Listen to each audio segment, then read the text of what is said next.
distinto, con diferentes actitudes, personas y perspectivas, razón por la cual no veía motivos para que deje de ser independiente. Morrissey también ha dicho que Escocia no necesita de Westminster en absoluto.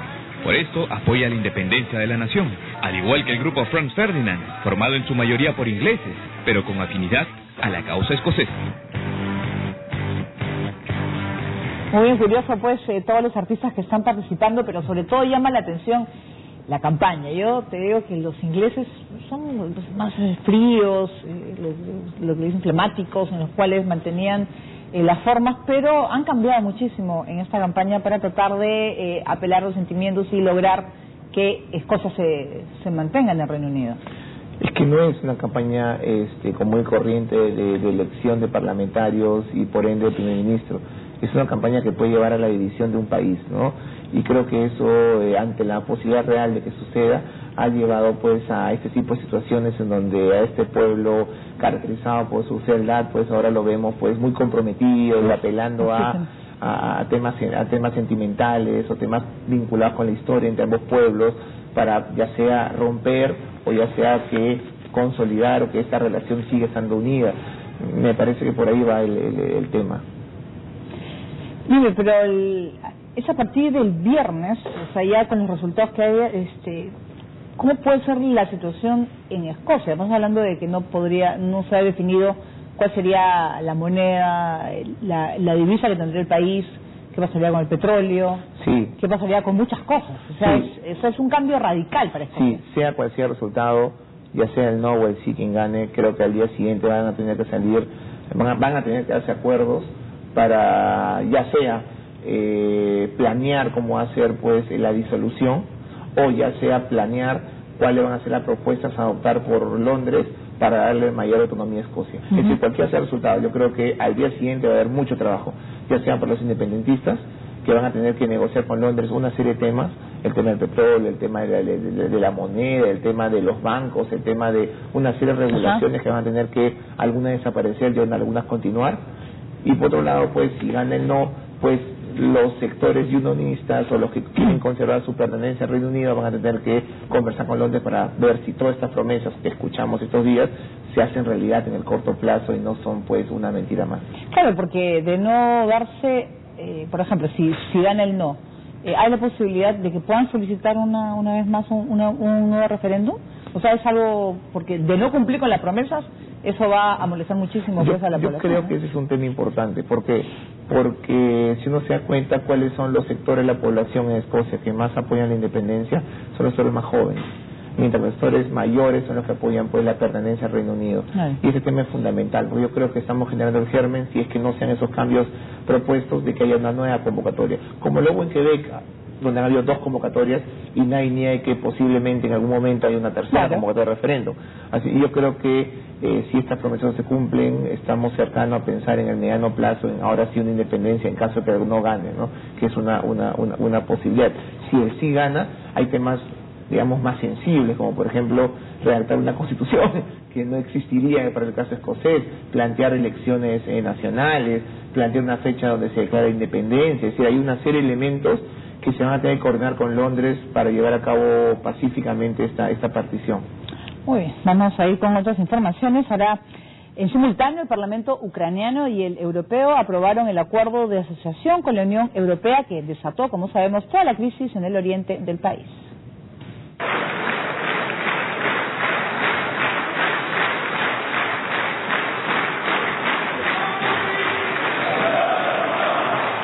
Ni la guerra ni la situación política pueden ser excusas para no avanzar en las reformas, ha dicho victorioso el presidente ucraniano Petro Poroshenko tras firmar la ley que ratifica el acuerdo de asociación con la Unión Europea.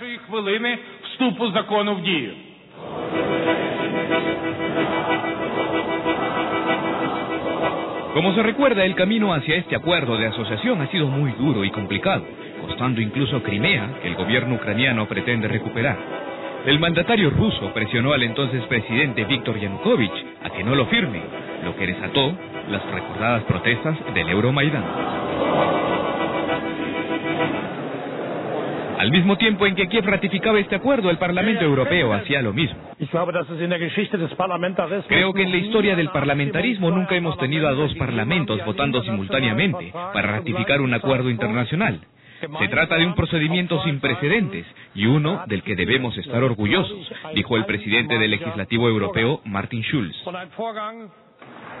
Pese a ello, la parte comercial del acuerdo, que busca integrar política y económicamente a Kiev y al bloque continental, no entrará en vigor hasta el 1 de enero de 2016, debido a las presiones rusas, aunque sí se mantendrán las ventajas unilaterales de la Unión Europea hacia Ucrania. La Rada también aprobó la ley que le da estatus especial a los gobiernos locales en algunos distritos de Donetsk y Luhansk durante los próximos 3 años y prevé la celebración de elecciones locales para el próximo 7 de diciembre. Aunque los residentes, los rebeldes y hasta la ex primera ministra Yulia Timoshenko se han mostrado escépticos de la real efectividad de la norma. Muy bien, y estábamos viendo la situación en Ucrania y esta posición que apostar o no por la Unión Europea. Ahora vemos pues que ya es una realidad que generó toda esta crisis, ¿no? Esta situación en la cual Rusia, yo creo que no podía aceptar que Ucrania, que por tantos años estuvo ligada a Rusia, le diera la espalda y mirara hacia otro lado. Es que creo que hay que conocer la verdadera dimensión de este acuerdo de asociación entre Ucrania y la Unión Europea. Algunos pueden pensar que es solamente un tema económico, pero es mucho más. Si bien en el mediano plazo busca que Ucrania sea parte del mercado común europeo, es mucho más allá. Implica también reformas no solo económicas, también políticas. Se habla de políticas sociales, de políticas en materia de salud, de integrarlas con las políticas europeas. Se habla en materia de democracia y derechos humanos, de apoyo a reformas en este sentido. Es decir, un papel de la Unión Europea mucho más activo en todo sentido de la palabra en Ucrania. No se habla obviamente del ingreso de la Ucrania a la OTAN, no se habla del ingreso de la Ucrania a la Unión Europea, pero obviamente los temores que pueden surgir en Moscú es que básicamente este sea un primer paso a lo que puede ser un proceso mucho más cercano a acercamiento con la Unión Europea, de por sí ya importante desde el punto de vista político y económico. Ahora, para Ucrania esto no es tan sencillo, pues como conversamos, pues Ucrania, pues un dato, la tercera parte del comercio ucraniano va a Europa y la tercera parte va a Rusia, así que no es que pueda romper una relación con Rusia con tanta facilidad, en tanto como hemos visto en los últimos meses, gran parte de Ucrania, sobre todo el este de Ucrania, depende no solamente comercialmente, depende históricamente, sentimentalmente, la lengua, de lo que es sus vínculos con Rusia, así que digamos que el gobierno de Kiev va a tener que ser mucho más hábil que simplemente optar por la represión, para tratar de unir a un país que claramente está fracturado, y lo está no ahora, lo está desde el fin de la Guerra Fría y si no desde antes, porque los intentos de independencia del este no son nuevos, están desde la caída del bloque soviético a inicios de los 90. Entonces, pero supieron en ese momento articular las diferentes posiciones, lo que no han sabido hacer en los últimos meses. Muy bien, y nosotros vamos a comentarles que tras la votación por el acuerdo de asociación entre la Unión Europea y Ucrania, el parlamentario Vitaly Zuratsky salía de la Rada cuando un grupo de manifestantes cobraron venganza a las leyes que había impulsado ese diputado durante la era de Víctor Yanukovych. ¿Qué hicieron? Pues lo cargaron en medio de amenazas, empujones y lo lanzaron a un contenedor de basura. Veamos.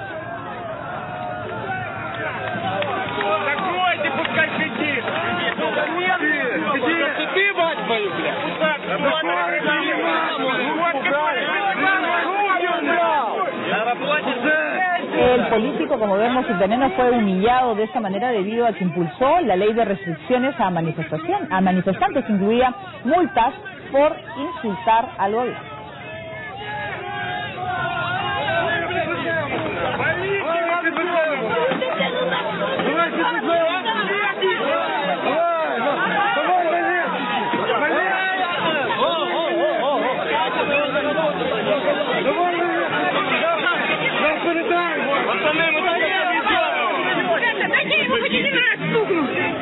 Muy bien, la ley hablaba de insultos, pero no de lanzar al tachón de la basura. Prácticamente lo trataron como una basura y ahí lo lanzaron.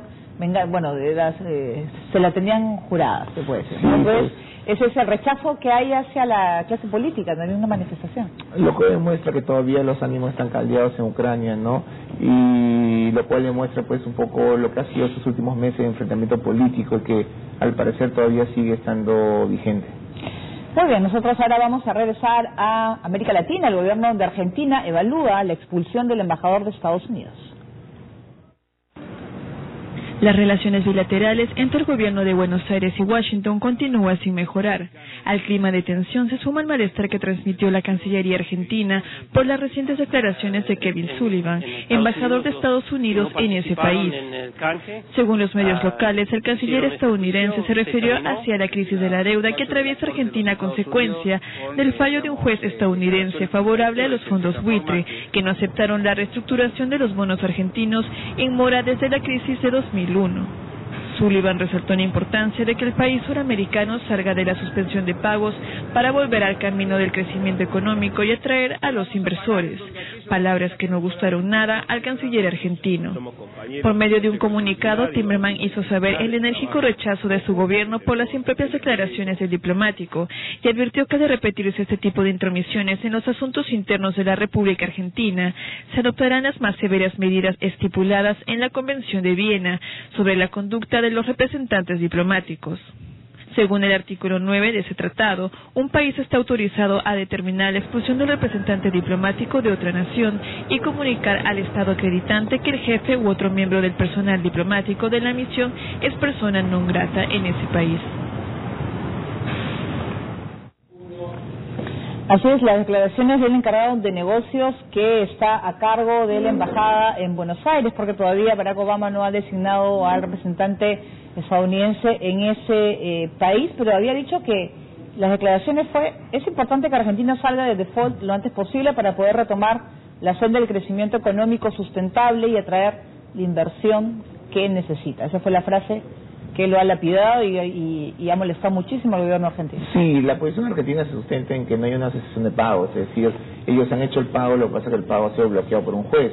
Y además acaban de sacar una norma, una ley que de alguna manera trata de solucionar ese problema o ese impasse. Entonces en la posición argentina no hay una cesación de pagos, que es un tema muy complicado a nivel de economía internacional. De ahí que lo que ha dicho pues este embajador interino, que va en la línea de lo que dicen muchas personas en el mundo, haya pues afectado pues a Argentina. Ahora, parece que también hay una extrema sensibilidad con respecto a un asunto que es muy complicado, digamos, para Argentina, en tanto Argentina ya ha vivido lo que es la aceleración de pagos hace un poco más de una década con consecuencias muy negativas, así que me parece que es una situación difícil económicamente para Argentina, que este problema pues se consolide y afecte pues el desarrollo de su país es fundamental, así que son muy sensibles frente a ese tipo de comentarios que en cualquier otra circunstancia pues no debería haber causado un impasse como el que hemos visto. Muy bien, ahora nos vamos a Brasil. La policía de Sao Paulo y un grupo de gente sin hogar se enfrentaron en el centro de la ciudad luego de que las autoridades trataron de despegar un hotel ocupado por casi 800 personas. Una jornada de caos se vivió en Sao Paulo a raíz de la resistencia al desalojo de ocupantes de un hotel abandonado en el centro de la ciudad, que resultó en la detención de al menos 70 personas, en enfrentamientos entre policías y los llamados sin techo. El conflicto se inició muy temprano cuando la policía llegó al edificio para cumplir una orden judicial de desalojo de las cerca de 200 familias sin techo que lo ocupaban desde marzo pasado. Como un grupo de ocupantes se negó a abandonar el lugar, salió a las calles en una protesta que causó un caos de tránsito e incluyó el incendio de un autobús e intentos de saqueo de comercio. La policía lanzó bombas de gas lacrimógeno y disparó balas de goma para reprimir la manifestación. Según la Secretaría de Seguridad Pública de Sao Paulo, 2 participantes de la protesta fueron detenidos y otras 70 personas que ocupaban el edificio fueron conducidas a la comisaría policial. Muy bien, vamos a hacer nuestra primera pausa en el programa. Vamos a regresar con mucha más información. En los Estados Unidos ya empezó el bombardeo muy cerca de Bagdad contra el Estado Islámico. Y también en Irán una joven lleva 45 días en la cárcel por asistir a un partido de vóley masculino. Le vamos a contar el caso. Volvemos.